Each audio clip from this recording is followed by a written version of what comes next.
សកម្មភាពរាល់ថ្ងៃរបស់ខ្ញុំគឺតែងតែមើលថែល្បែងនិងដាំដុះហើយនឹងដាក់ចំណីមន់តិចតួចនេះហើយគឺជីវិតប្រចាំថ្ងៃរបស់ខ្ញុំសម្រាប់បងប្អូនមួយចំនួនដែលចង់ធ្វើជាកសិកម្មដូចខ្ញុំក្នុងការដាំដុះនៅគិនតែបន្តិចបន្តួចកុំឲ្យខ្វះខាតនៅការហូរចុក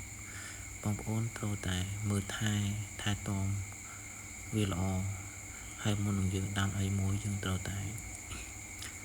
វេចខ្ចប់ឬក៏យើងអាសាមើលថែវាប្រៀបដូចជាយើងមើលថែកូនចៅឬក៏មើលថែកូនមើលថែឪពុកម្ដាយខ្លួនយើងចឹង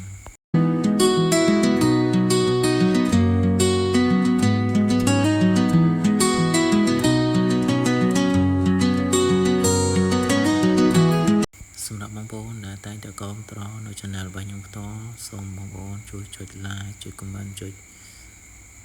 subscribe ដើម្បីទទួលបាននៅវីដេអូថ្មីៗពី channel របស់បងប្អូនផ្ទាល់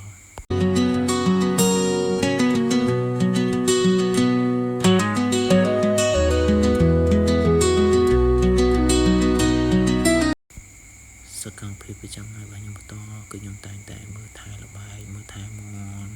បន្តពីតនេពីការងារហើយនឹងដាំដុះដំណាំផ្សេងទៀត